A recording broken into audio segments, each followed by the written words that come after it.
I was in a packed coffee shop last week trying to get some work done, but I couldn't help overhearing the table next to me. Two women, probably in their late 30s. One of them was slowly, methodically tearing a napkin into tiny pieces.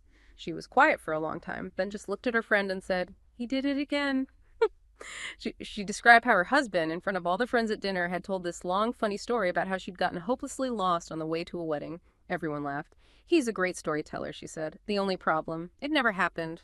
Not to me. It was a story he told me about someone from his office years ago." She said when she confronted him later, alone, he just laughed. He told her she was being too sensitive and that her memory was getting bad. He even joked, "Maybe you should get that checked." Her friend just looked baffled. "What? But he's the nicest guy. He helped me move last month. He's so charming." Are you sure you're not just stressed? Maybe you just forgot." The first woman just stared at the pile of shredded napkin. "See," she whispered, "that's exactly what he does."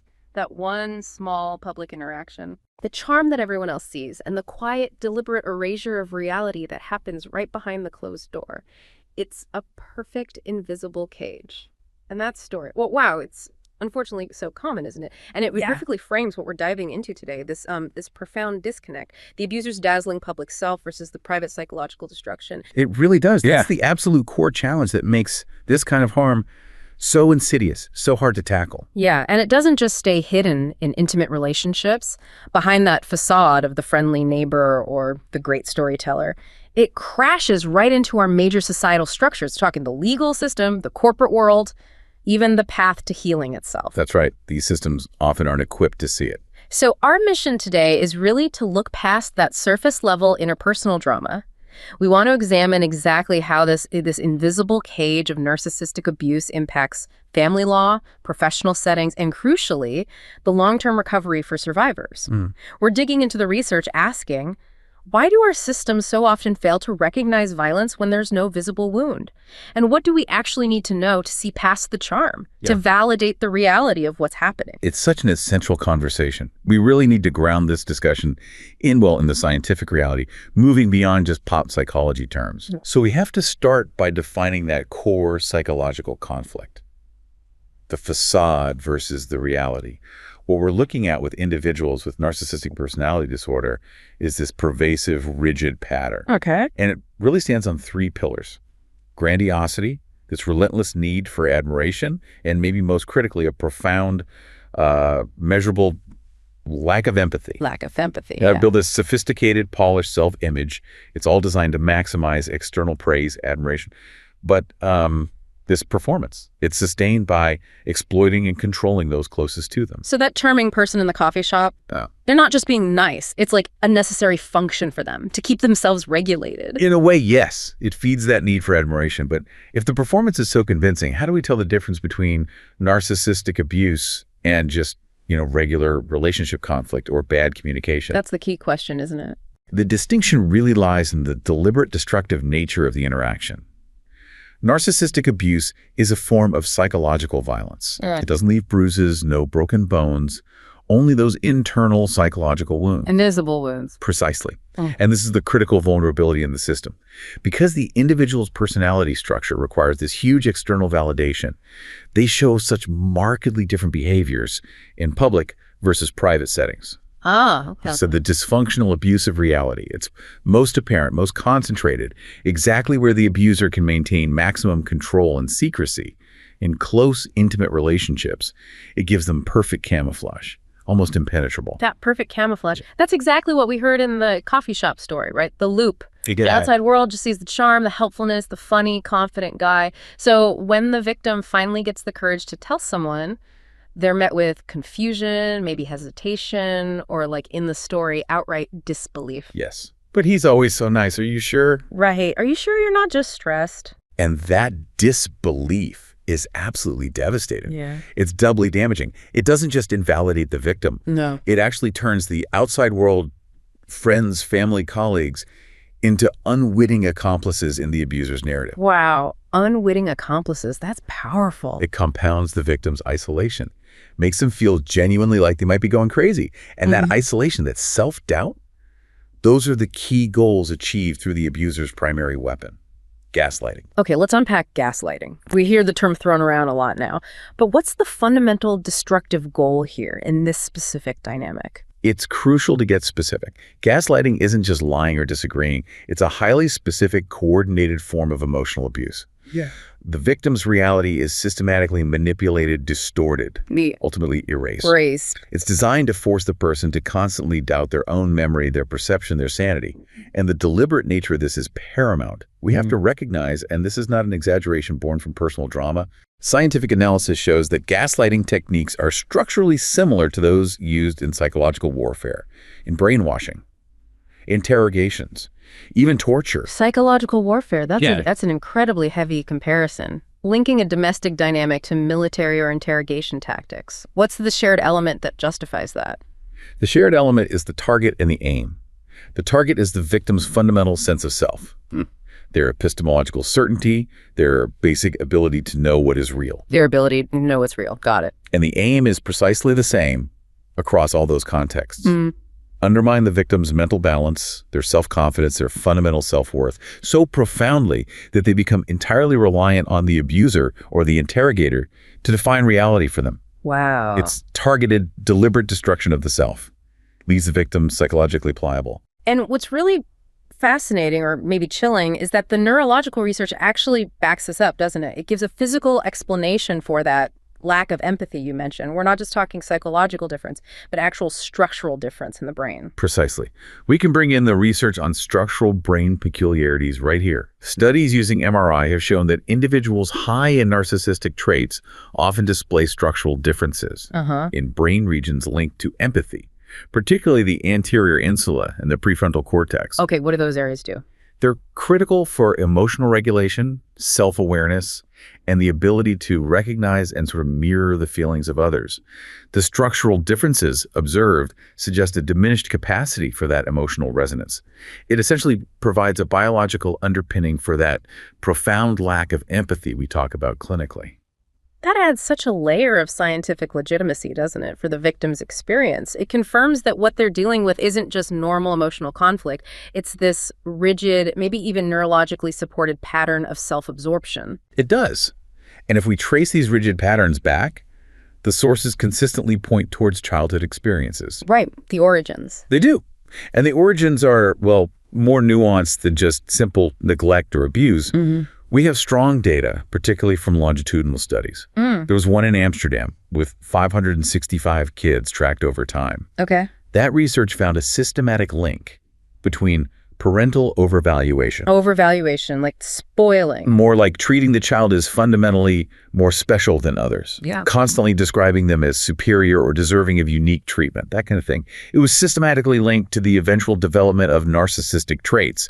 These children essentially internalize a system where their grandiosity is rewarded. So it's not necessarily that the child was physically hurt or always ignored, but that the love they got was conditional. Conditional on being exceptional, on keeping up a performance. Exactly that. They were admired for what they represented, maybe a shining achievement for the parent, not for who they authentically were. The system they learn is devastatingly simple, really. What? Love depends on performance. Mistakes mean love gets withdrawn. And therefore, expressing genuine self-feelings or vulnerability, that's dangerous. It creates this perpetual performance-driven hunter for external validation that defines the narcissistic adult. Wow. And it's crucial to also acknowledge the other developmental pathway. This often leads to what we call vulnerable or covert narcissism. Okay, the quieter type. Yes. And recent research, especially findings post-2020, indicates that neglect-like, the absence of appropriate emotional response from a caregiver, plays a more important role than physical abuse in developing these vulnerable traits. More important than physical abuse. That's significant. It is. Now, general child maltreatment, which includes both physical harm and neglect, links to both grandiose and vulnerable narcissism. But the quiet damage of neglect, that feeling of being unseen, unloved, unless you perform perfectly, that seems to be a key factor in building that fragile, easily wounded core of the vulnerable narcissist. So the lack of reliable emotional validation or just genuine presence can be more formative than outright physical aggression in creating that fragile core. Okay, which brings us back to the rigidity you mentioned earlier. Does a structure that's rooted so deeply ever really change? Does the pattern fade with time or maturity? The structure itself seems remarkably stable across the lifespan. Now, there's fascinating broader social data. A huge meta-analysis, over 500,000 participants, showed narcissistic tendencies have globally declined somewhat in past generations, maybe reflecting cultural shifts, Interesting. But the individual pattern remains deeply entrenched. Longitudinal studies confirm that individual differences in these traits stay moderately to highly stable over decades. The intensity of the grandiose behavior might decrease a bit with age, maybe mellow slightly. But the underlying psychological organization, that need for control, the lack of empathy, the rigidity of the self-view that stays pretty much intact. Right, that stability, that rigidity, that's what makes this next part so difficult, isn't it? We're shifting the conversation now from the private psychological cage to the very public legal cage of family court. This is where that charming facade, weaponized against the victim's psychological reality, can just cause profound systemic failure. The collision course. Yeah. Think back to the woman, let's call her Claire, like in the example, trying to navigate a divorce, maybe fight for custody. She's trying to prove years of invisible harm, the gaslighting, the emotional erasure, maybe subtle financial manipulation. Things that leave no paper trail. Exactly. Against an ex-husband who walks into court looking calm, credible, genuinely concerned about her supposed emotional volatility. She's trying to prove the invisible. And often she fails because the legal standards are historically designed for visible, tangible harm. Documents, witnesses, broken bones. The systemic challenge in, Western family law courts generally is profound because the whole process relies so heavily on interpretation, not just raw evidence. Right. The universal legal standard for custody is the best interest of the child. Now, to try and give that some structure, most places define specific factors: parental involvement, the child's emotional and physical needs, evidence of domestic abuse, and critically, the willingness of each parent to foster a continuing relationship with the other parent. Okay, on paper, that framework sounds reasonable. Fair, even. But if we're talking about an abusive situation where one person is highly manipulative and the other is understandably traumatized, where does that system break down? It breaks down because of the extensive judicial discretion involved and the inherent subjectivity in applying that best interest standard. The list of factors is usually considered non-exhaustive. That means judges have significant flexibility. Now, flexibility is necessary, of course, but it also creates fertile ground for cognitive error. It allows value judgments, implicit biases, stereotypes, like the stereotype that a calm, charming man must be more stable than a reactive, distraught woman. It allows those to dominate outcomes. And critically, lawyers and judges, even though they're highly trained, they're not immune from these cognitive errors. They're not immune from falling for the very charm and manipulation that the narcissistic individual excels at deploying. So the subjective nature of the evaluation becomes the perfect stage for the narcissist's facade to shine. They can influence the judgment without needing hard evidence. Precisely. And within those custody factors you listed, there's one doctrine that seems uniquely vulnerable to being weaponized by a manipulative parent: the friendly parent doctrine. Friendly parent doctrine. Let's talk about that. This is a major point of contention. You hear it from legal reformists, advocates for abuse survivors. The friendly parent doctrine is basically the expectation that each parent must actively facilitate and encourage the child's relationship with the other parent. That's the friendly parent ideal. And when a parent is deemed unfriendly, custody or access can be restricted, sometimes even eliminated. But wait. If the other parent is abusive psychologically, emotionally, whatever, how can a protective parent be friendly towards that and still protect their child? That sounds like a profound paradox. It absolutely is. It's a true paradox that actively harms victims. Highly contested custody cases are inherently adversarial to begin with. But when abuse is present, the conflict isn't mutual, right? It's about control being exerted by one party. Right. The doctrine gets heavily criticized because it often encourages conflict avoidance above all else, making it really harmful to victims of abuse.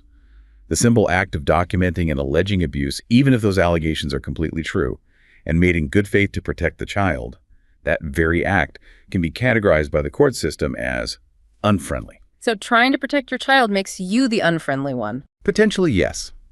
We see scenarios where the court seems to prioritize the appearance of cooperation over the actual safety of the child.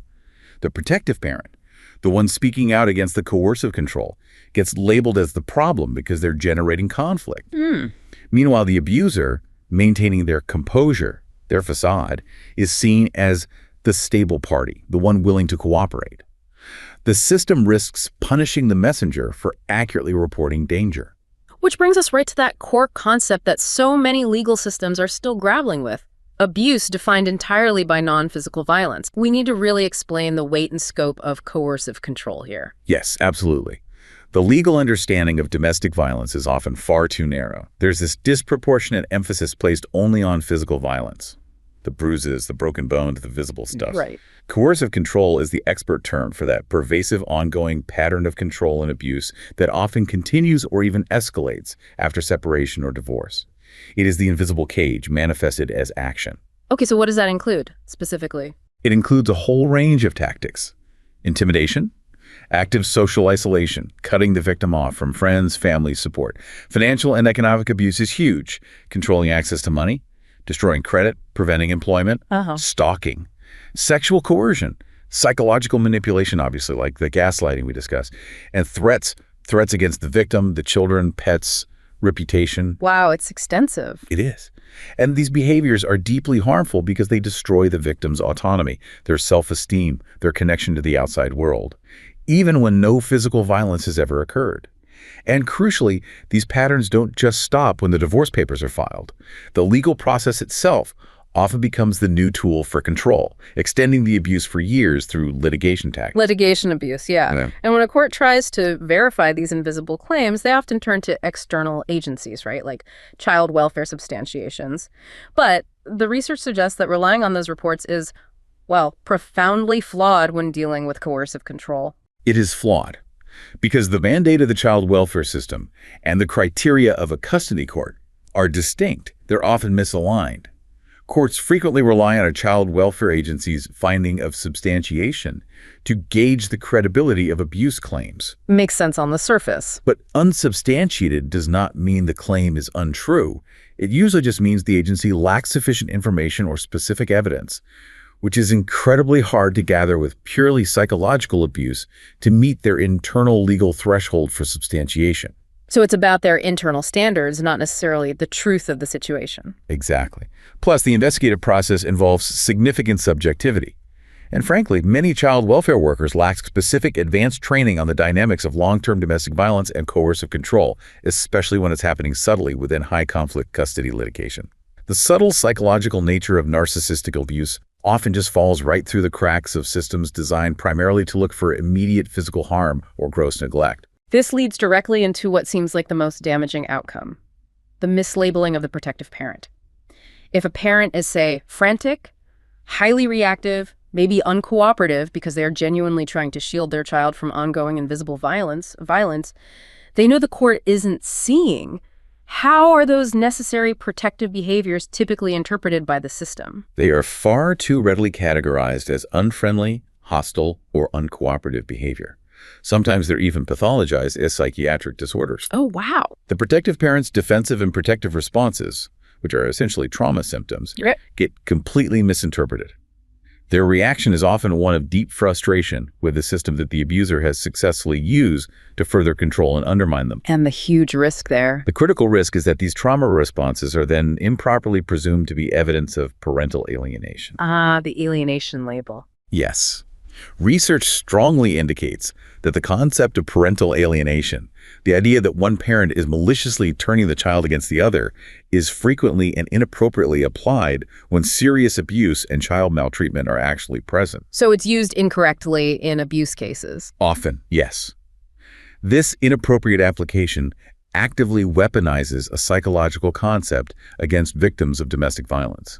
It often leads to devastating custody outcomes that prioritize the abuser's alleged right to a relationship over the child's fundamental safety and psychological well-being. It's a systemic injustice, isn't it? The person reacting to the abuse gets framed as the instigator of conflict, while the abuser, maintaining that polished, charming facade, gets validated. That's the tragic pattern. We absolutely have to underscore the profound impact the sustained coercive control has directly on the children involved. They're not just bystanders. Not at all.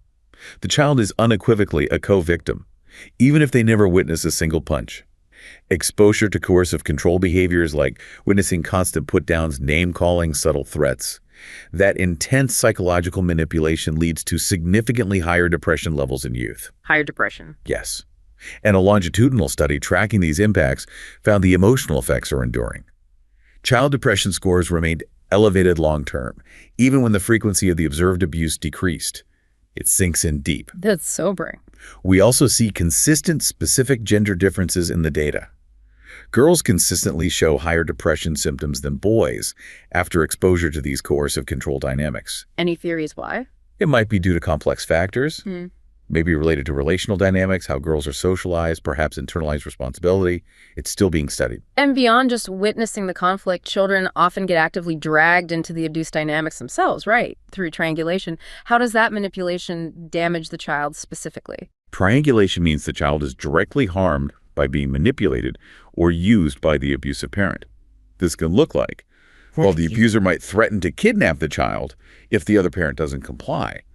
Or they might rely on the child for inappropriate emotional support, like a confidant. Parentifying them. Exactly. Or undermining the victim's parental authority through subtle mockery in front of the child. Or deliberately forcing the child to take sides, creating loyalty binds. Oh, that's awful. Children triangulated in these dynamics often feel personally, acutely responsible for somehow mitigating the violence perpetrated by the abusive parent. They feel responsible. Yes. They become hypervigilant, constantly scanning the abuser's emotional environment, trying to manage the unmanageable. They might genuinely believe that their behavior can prevent the next emotional explosion or conflict. This internal burden of responsibility is itself a core mechanism of complex trauma. That is just an immense emotional burden for a child to carry. Yet, amidst this very dark reality, the research does offer a crucial protective factor, doesn't it? A profound source of healing that courts really should be prioritizing. Absolutely. And this is arguably the single most important fact for legal professionals, judges, lawyers, evaluators to grasp. A child's positive, nurturing attachment with the non-abusive parent, the protective parent. That relationship is profoundly important. How so? Research clearly shows this relationship acts as a powerful buffer. It can mitigate and even actively heal the damaging consequences of traumatic stress caused by the domestic violence and coercive control. It can heal? Yes. Maintaining that bond with the protective parent is paramount. It offers a secure base, emotional validation, a consistent sense of reality that directly counteracts the toxic stress and confusion of the abuse. Any court decision that severs or severely restricts this protective bond is actively working against the child's long-term mental health and recovery. That needs to be front and center in these decisions.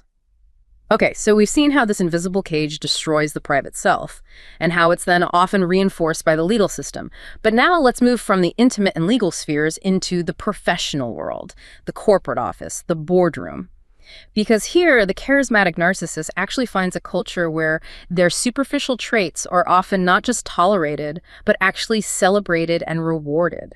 It's a different arena, but the dynamics can be eerily similar. Yeah. Let's think about the example of Marcus, the European manager. On the surface, articulate, decisive, charming, senior leadership saw him as the ideal, results-driven leader.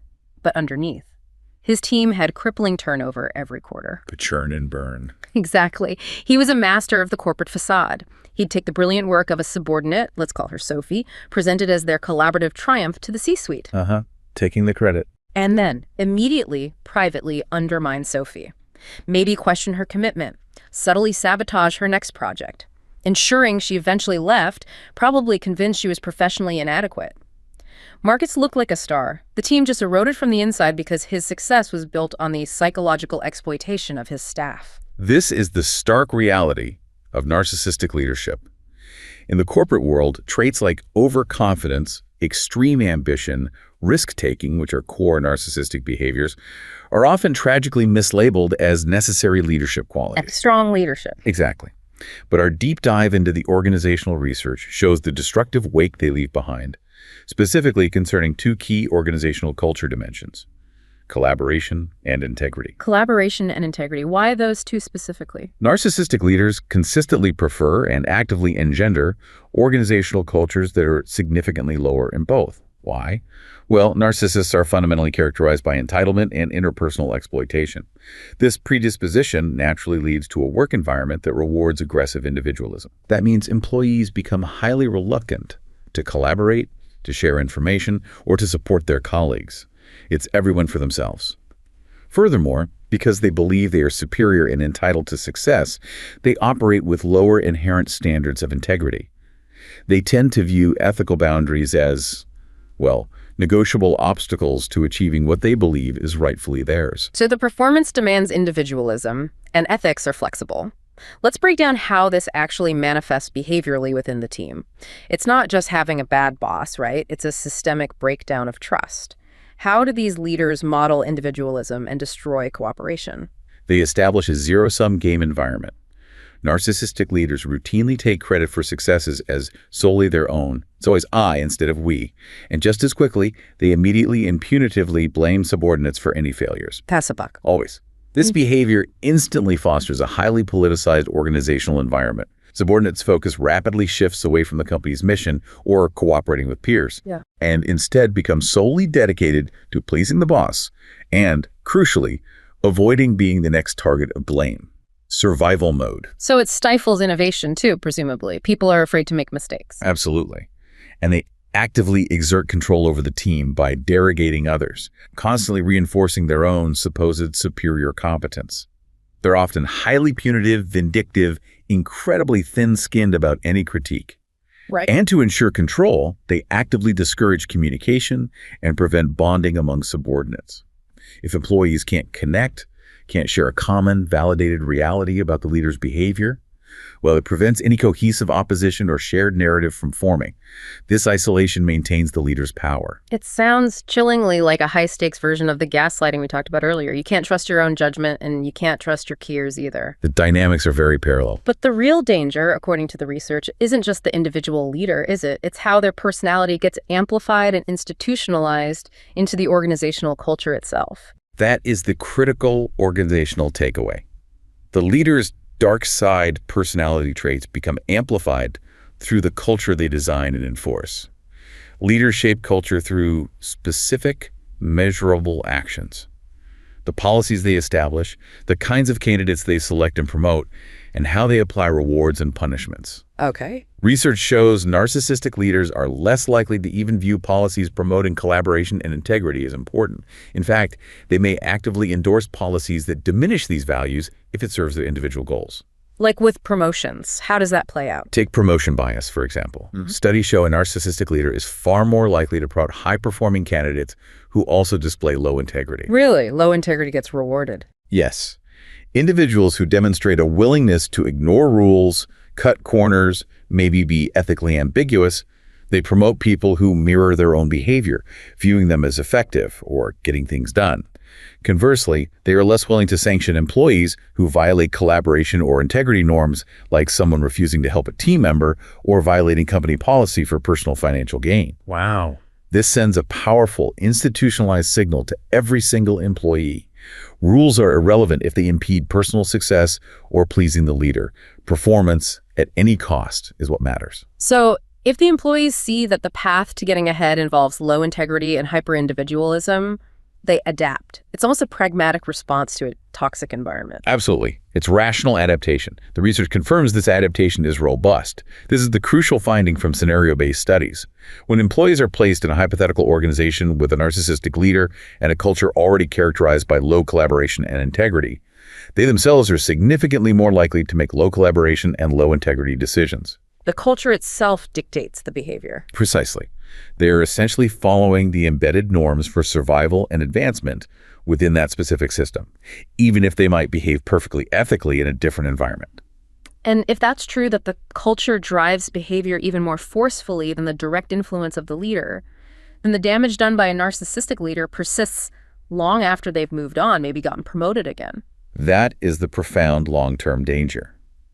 When we compare the direct effect of a leader's narcissism versus the effect of the organizational culture they created, the culture drives employee behavior more forcefully than the leader's direct personality. That's huge. It is. The negative culture established through those policies, norms, promotion decisions, sanctioned behaviors, it may well outlast the narcissistic leader's tenure by years. It leaves this toxic, enduring legacy on the organization, its employees, maybe even its financial standing and brand reputation.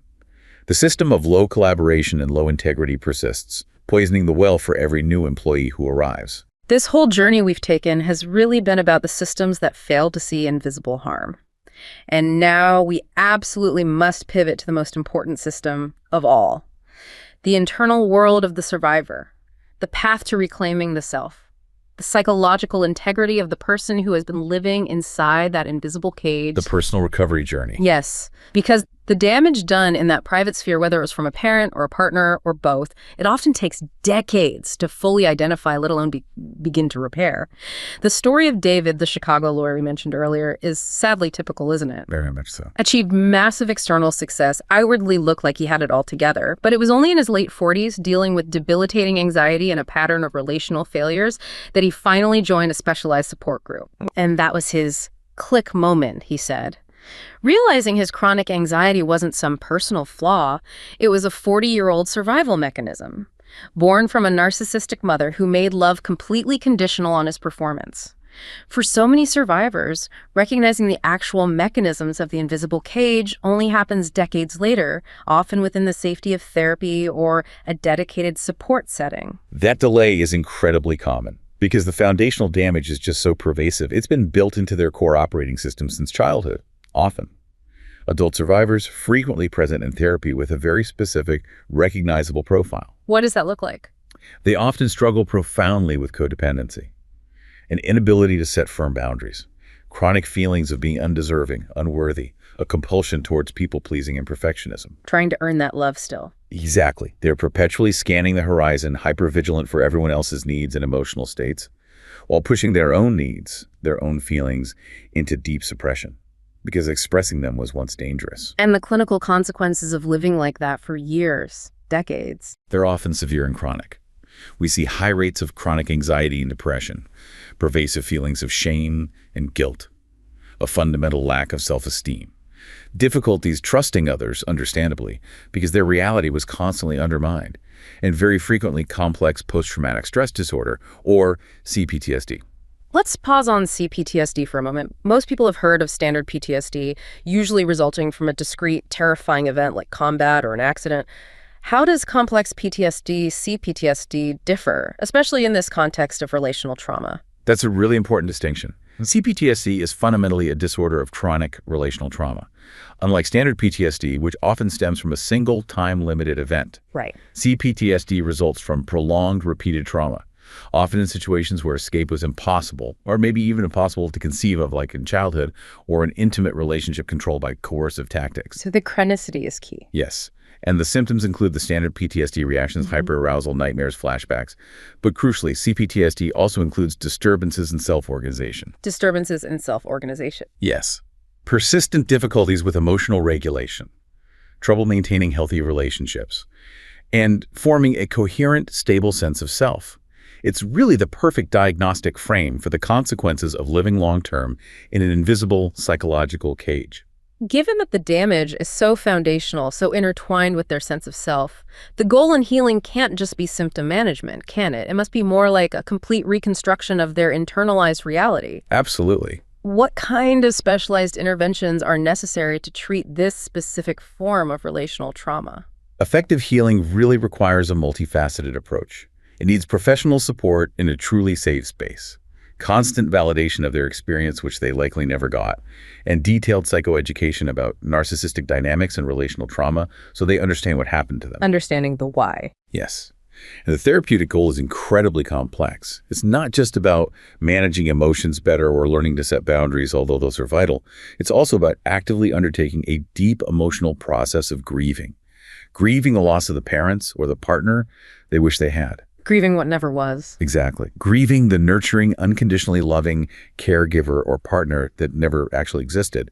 That grief work is essential for moving forward. Key therapeutic focus areas often include tackling the trauma of parentification if the child was forced into an adult role, learning how to set boundaries without feeling debilitating guilt or fear, and the monumental, often slow task of finding oneself again, which is really the reclamation of a true, authentic identity that was suppressed or crushed during the years of conditional love and abuse.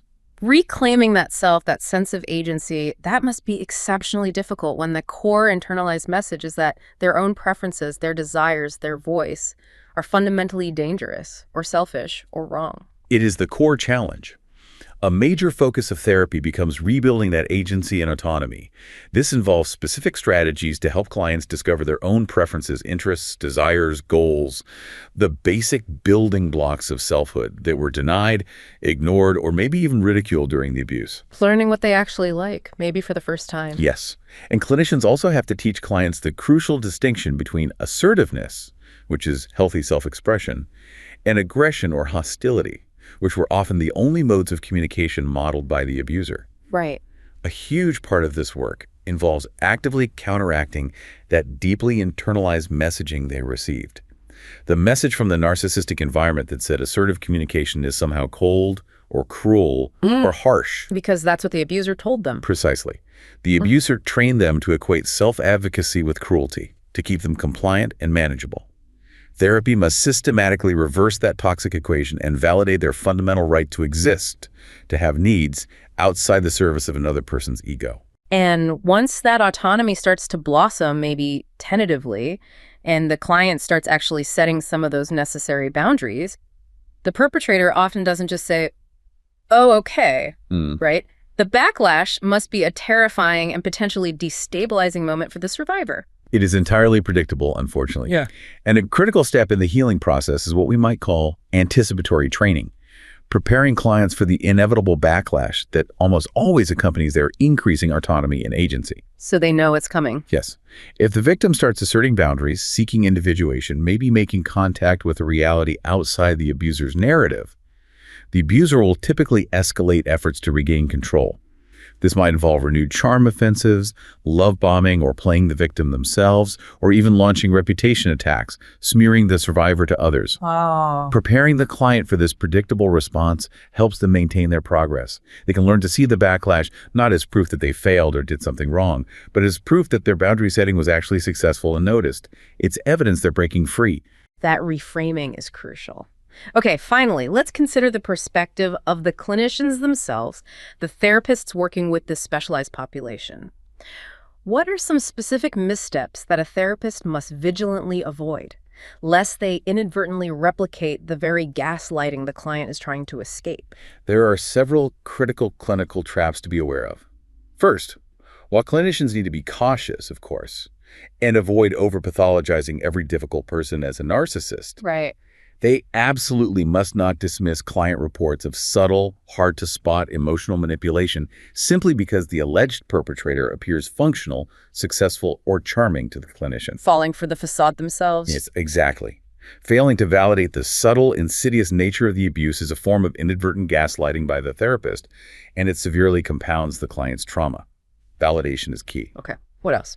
Most crucially, perhaps, clinicians must avoid pushing for reconciliation or mandatory family therapy with the active narcissistic perpetrator. Why is family therapy usually a bad idea here? Because family therapy with an active, non-recovering narcissist is often not just futile, but actively dangerous for the victim.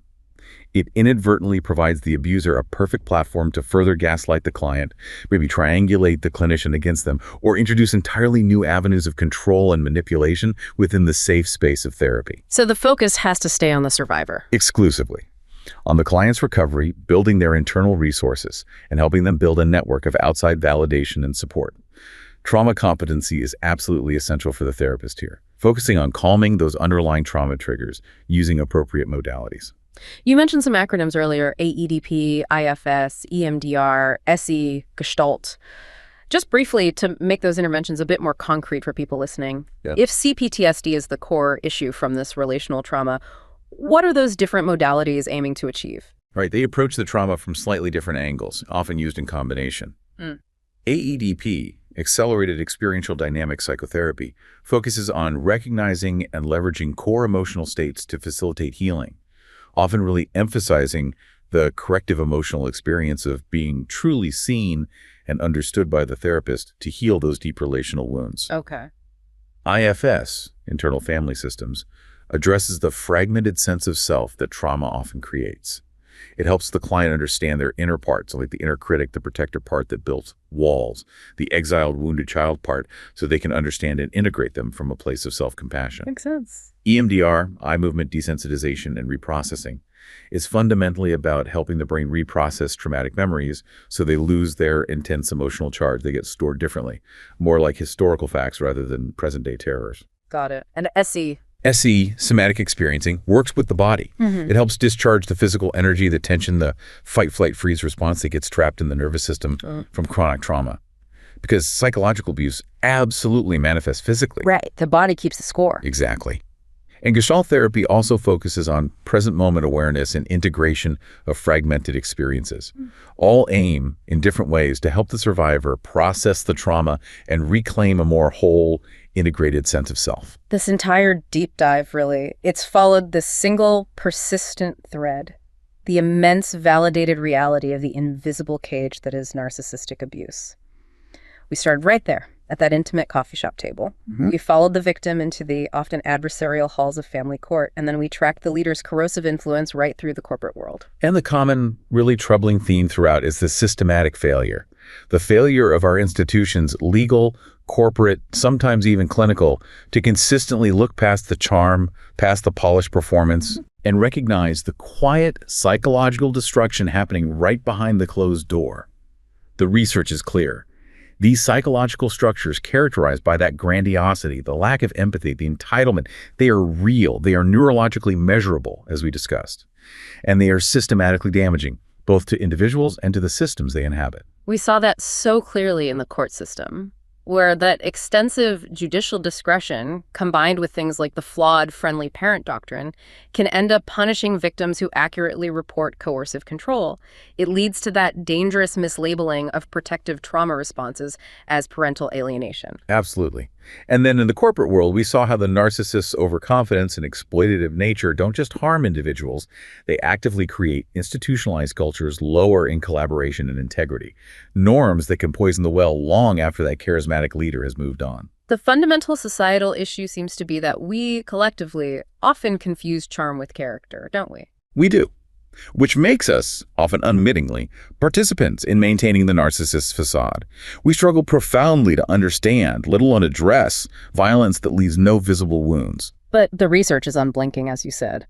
The psychological mechanism of gaslighting mirrors sophisticated techniques of psychological warfare. Exposure to coercive control leaves measurable, elevated depression symptoms in co-victims, especially children. This isn't just hurt feelings, it's documented harm. It is. So the knowledge of the invisible cage, that's the first step toward dismantling it. But the real work, the harder work, lies in actually changing perception and, more importantly, practice. Recognizing the sophisticated invisibility of narcissistic abuse demands more than just belief, or sympathy, or empathy. It requires a systematic change in how our institutions, legal, corporate, clinical, are trained to identify the specific form of harm. The knowledge of the invisible cage is the first step toward dismantling it, yes. But the true work lies in consistently looking beyond the performance, challenging the facade, and validating the reality of those trapped inside. The violence that leaves no visible wounds requires a deeper vision from the world,